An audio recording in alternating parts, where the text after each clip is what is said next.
Bom, Michele, ó, eu comecei a gravar a aula, tá bom? E aí, você tá vendo meus slides? Tô sim. Tá. Meus emprestados, né, na verdade. Porque esses são os slides do meu amigo Frederico, Fred. Ele, ele é um biólogo formado na área de estudo de ecossistemas, né? Então ele sabe bastante bioestatística. E aí eu sempre chamo ele para dar essas aulas que envolvem mais a tabela, né, e gráfico. E eu sei que ele não vai se importar, desde que eu estou dando os créditos para ele de usar na aula dele, porque eu já usei outras vezes. Mas aí a próxima aula, para usar a tabela dinâmica toda, eu vou convidar ele para a gente, tá? Mas hoje a gente vai falar de como montar essas tabelas e apresentar no trabalho, né?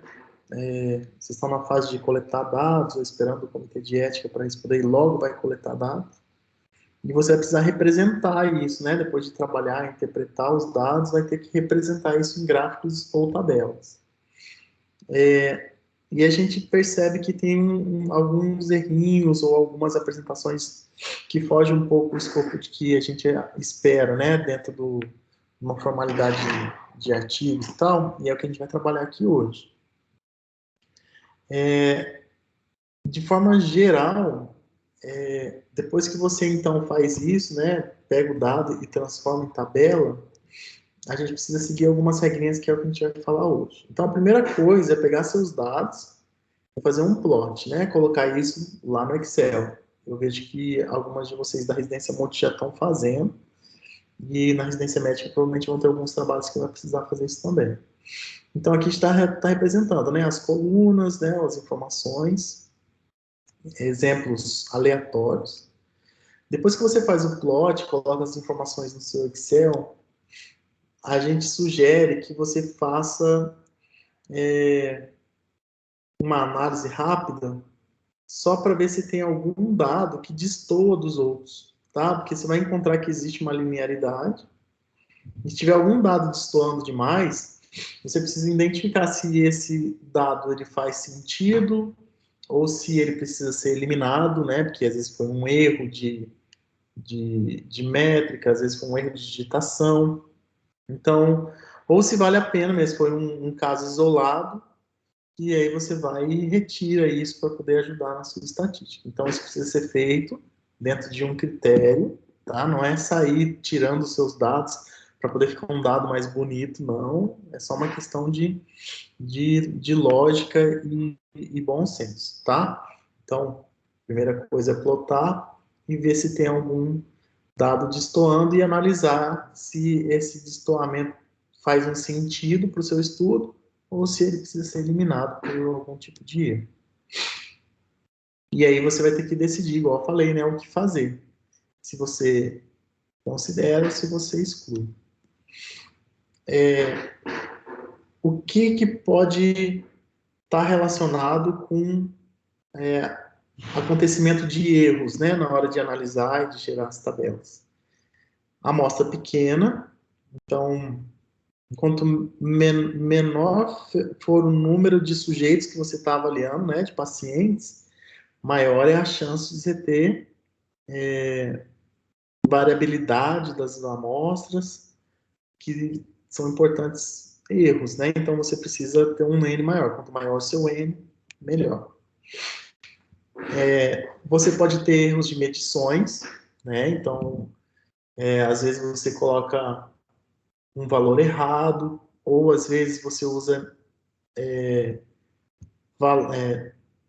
unidades de medidas diferentes, então precisa corrigir isso. E erros na escrita, tá? Às vezes, se sua fonte de coletar dados é manual, então, se você é um questionário, uma entrevista em que o paciente vai falando e você vai anotando num papel, às vezes a sua caligrafia pode atrapalhar seu estudo, né? Aí, por exemplo, isso aqui é o número 1 ou é o número 7, né? Que eu estou apontando com o mouse. Então, se você na hora de alguns meses depois precisa para poder analisar e não consegue reconhecer a sua letra, você acaba prejudicando seu estudo. E erros computacionais, sabe? Pode acontecer. Às vezes o programa que você está usando dá algum erro e você precisa estar bem equipado, né? Ou bem instruído da ferramenta que você está usando para você poder reconhecer esses erros.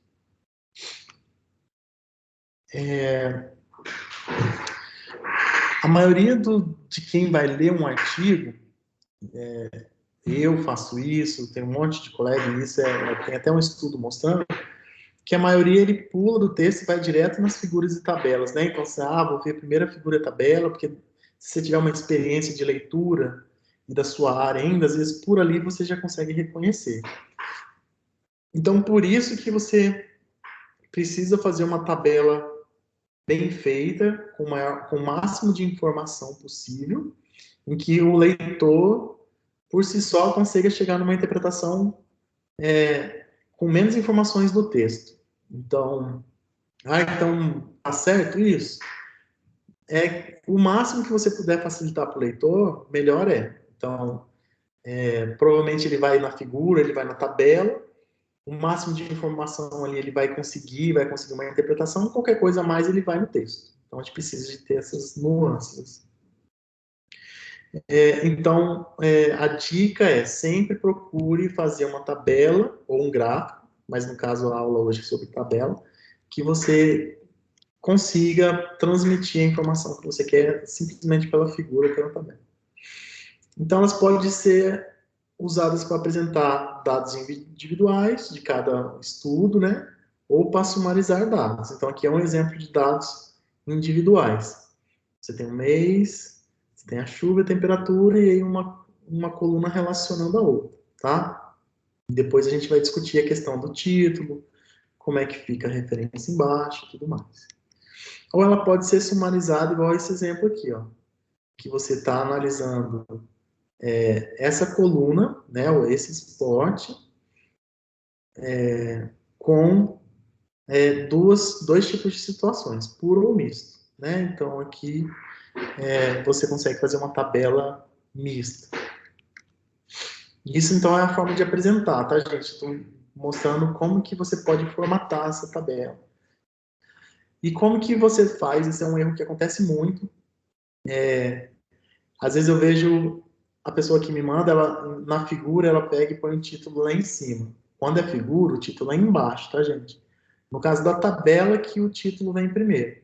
Então, toda tabela que é apresentada num projeto, num artigo, uma revisão, o indicado é título, depois a tabela, tá? E aí, só um spoilerzinho figura, o título é embaixo.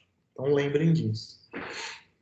Então, você tem o título da tabela, você tem o título da coluna que você quer analisar, igual está representando aqui, e o corpo da tabela, tá? Então, título da tabela, título da coluna, o corpo da tabela, onde estão os dados que você está analisando, e aqui é a referência de linhas, né? Quantas linhas são, o que está representando, experimento 1, 2 e 3 aqui no caso, e uma nota de rodapé. Se tiver um asterisco aqui, que você quer destacar um dado, e coloca um asterisco aqui e bota uma legendinha, tá?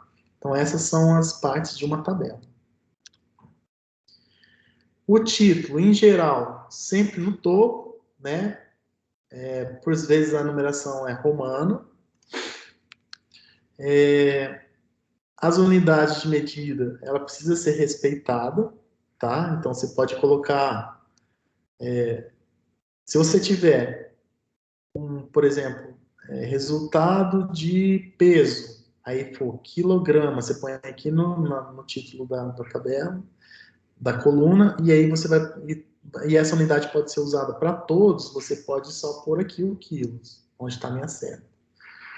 Mas, se você quiser, cada linha for uma unidade de medida diferente, então você põe tipo, peso, entre parênteses, quilo. Você pode pôr altura, entre parênteses, centímetro. Você pode colocar do lado, tá? E representar aqui embaixo com um asterisco, igual eu tinha falado antes. E aí, a questão da unidade de medida, você precisa padronizar isso sempre, né? Porque às vezes a gente vê tabela que uma hora coloca valor em centímetro, outra hora coloca centímetros por segundo, outra em grama, outra em miligrama. Então, existe um sistema internacional de unidades, que é esse link aqui que vocês podem usar depois. E aí você unificar essa unidade de sistema, né? O corpo, de forma geral, é a lista de números, né? Então você vai pôr os valores que está analisando. Então, paciente 1, paciente 2, o artigo 1, o artigo 2, uma revisão. Aqui nesse caso, experimento 1, 2 e 3, e aí tem as informações. E erros que acontecem que vocês nunca devem fazer. Deixar espaços em branco, tá? Então, se você tem uma tabela, quando o espaço é em branco, você não sabe se isso significa que é zero, você não sabe se não foi medido.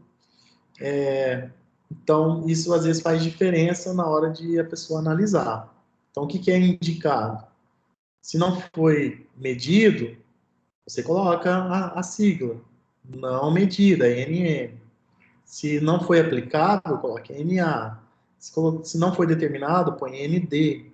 Ou se foi zero, você põe zero. Nunca deixe em branco um espaço de uma tabela, tá bom? Qual que é a ordem que as pessoas leem a tabela, né? Isso significa muito quando você vai montar, porque você vai fazer isso para o leitor entender. Então, o que acontece geralmente? A pessoa lê o título, acompanhe meu mouse, tá, gente? Sempre. Você lê o título, do título você lê de cima para baixo. Então, você já começa a ver, experimento 1, vai ver aqui o fator, vai ver o desvio padrão, aí você vai para o experimento 2, tá? Você não começa vendo experimento 3, depois vai para o experimento 1. Então, mentalmente a gente faz isso por conta da nossa cultura aqui, né? Então, é sempre de cima para baixo e sempre da esquerda para a direita, tá? Ah, existem alguns países, Japão, Israel, em que eles leem ao contrário, né? Da direita para a esquerda, existe, mas universalmente é nessas direções que a gente está colocando aqui. Outra dica importante assim para as tabelas: evitar os zeros. O que significa isso? Quando você põe muito zero numa tabela, fica difícil a interpretação, tá? Então, para facilitar a vida do leitor, a gente indica que use sempre a unidade de medida que faça ter menos zero, tá? Então, é melhor você colocar para um camarada que ele vai pesar 1.000 gramas ou 1 quilo, né?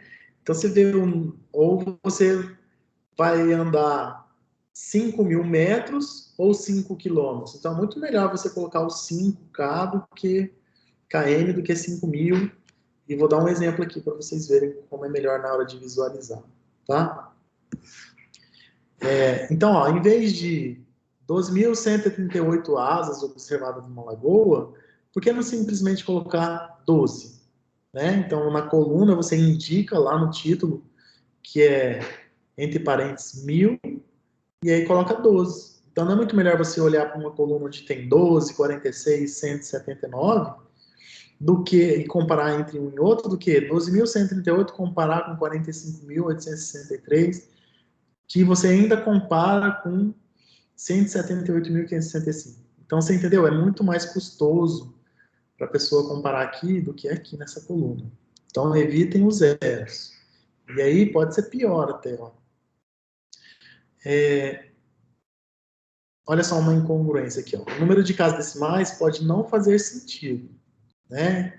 Então, 7.347,345, 14,56. Então, é muito melhor você colocar 7 e aproximar. Né? Por exemplo, vocês sabem fazer aproximação na matemática? Isso a gente aprende lá no ensino médio, eu acho, ou antes até. Tipo, 7.345. Se tivesse que diminuir os zeros, você colocaria 7,5 ou 7,0? Quem tá aí? A Michelle ou a Emily? que você, se fosse para arredondar, como é que você arredondaria aqui? 7,345, você colocaria 7,0 ou 7,5? Michele? Tem uma dica?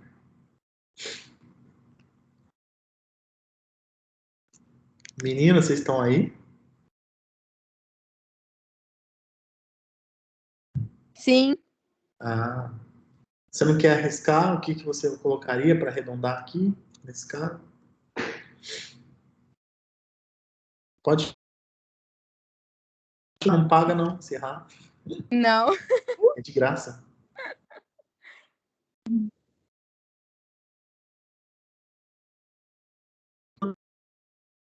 É uma regrinha 7,5. 7. Aí vai ser 7,5.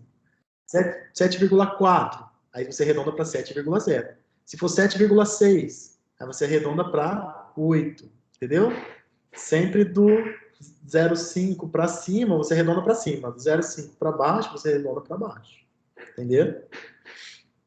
Aqui, ó, 14,56. Arredonda para 15, que é 5,6. Se fosse 5,0 ou 5,1, era para baixo.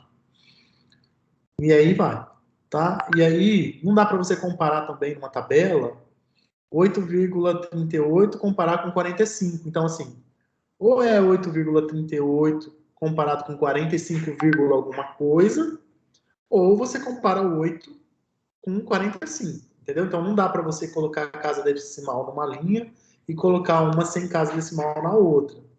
Tem que padronizar, tá, gente? Então, estou dando exemplos de arredondamento e exemplos de padronização, tá? Olha só a tabela de baixo. Aqui está o exemplo, ó. Em vez de 7,345, põe 7,3. Em vez de 14,56, põe 14,6.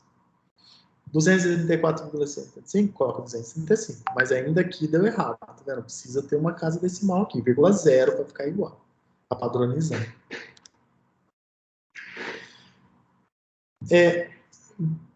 Visualmente, é bom para uma apresentação isso aqui, mas não para uma publicação. Esse monte de os números grandes, as letras grandes, tá? O que é melhor? Com linha ou sem linha? O que vocês acham? Ó, compara a linha sem linha.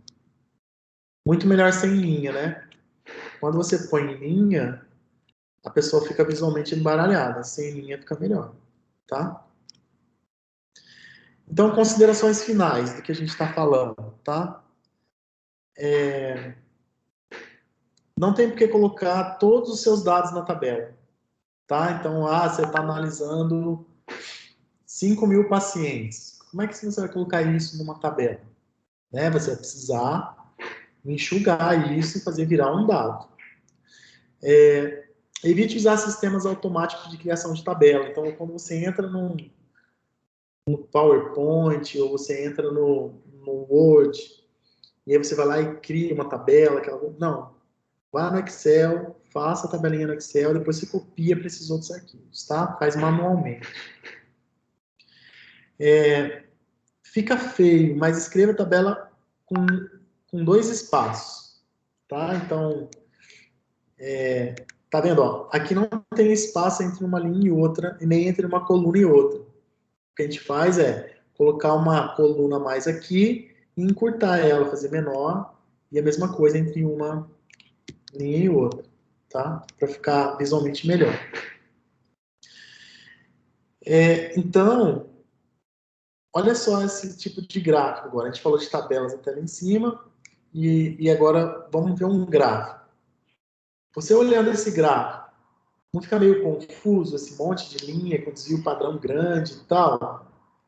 Imagina se isso aqui fosse uma tabela, você acha que ficaria melhor? Por exemplo, esses dados aqui, né? Então, uma coluna seria de desvio padrão, outra coluna seria do dado, e você conseguiria comparar esse dado embolado aqui numa tabela, fica muito melhor. Você olha que numa tabela ele está destrinchado.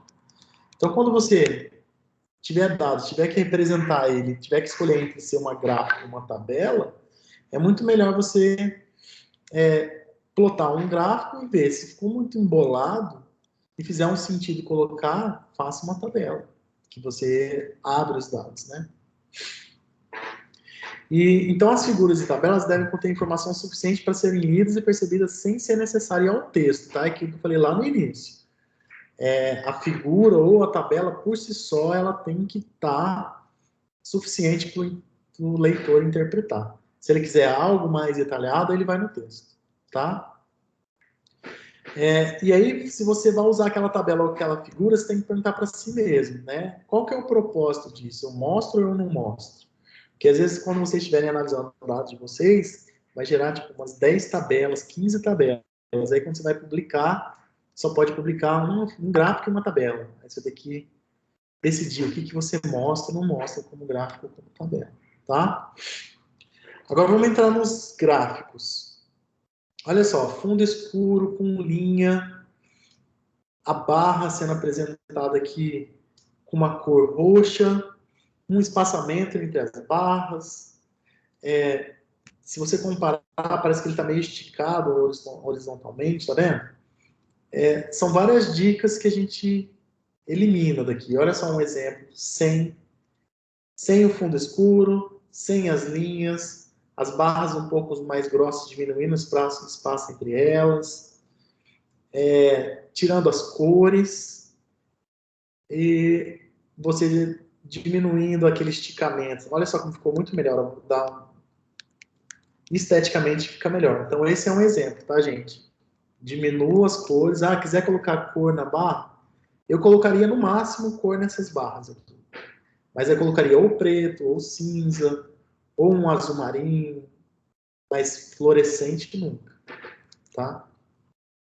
Olha só se você coloca um cinza, como fica melhor. Então, olha só, tirou esse carnaval, já ficou melhor. Se colocou cor na barra, ficou melhor ainda. E se você esticou, tirou aquele sensação de esticado, ficou melhor ainda. Então, olha o que não deve fazer nunca. Colocar essas... Tem alguém pedindo para entrar? Acho que não. Colocando esses degradês, fica horrível. Sabe? Se for colorido, então piorou. E olha só o tanto de exemplo que tem lá, que dá para você explorar. Você quer fazer alguma coisa diferente, mas fica horrível para interpretar. Esse fundo, que eu nem sei como é que chama isso. Essas listras, não tem nada a ver. 3D, então, esqueçam o 3D, pelo amor de Deus. E essa aqui é a que melhor representa, ó. Simples, arroz com feijão, mas quem olha consegue analisar. Quis é um termo americano para utilizar nos gráficos, que tem a ver com as dicas que a gente vai dar aqui agora, tá? Se você mudar a escala, você consegue mudar a representação do seu dado. Olha só, esse canto aqui está te mostrando 3 gráficos com os mesmos valores, né, que está apresentado aqui no eixo X. E quando você muda a escala, olha como ele muda visualmente a disposição da sua curva, né? Então, isso pode ser utilizado para enganar, né? Ou para reforçar, não enganar, é para reforçar o seu dado. Se você quer dizer que esse dado ele não é tão interessante, é só você mudar a escala que você vai ver que não, mas isso tem que fazer um sentido para o seu estudo, tá, gente? Não é maquiar.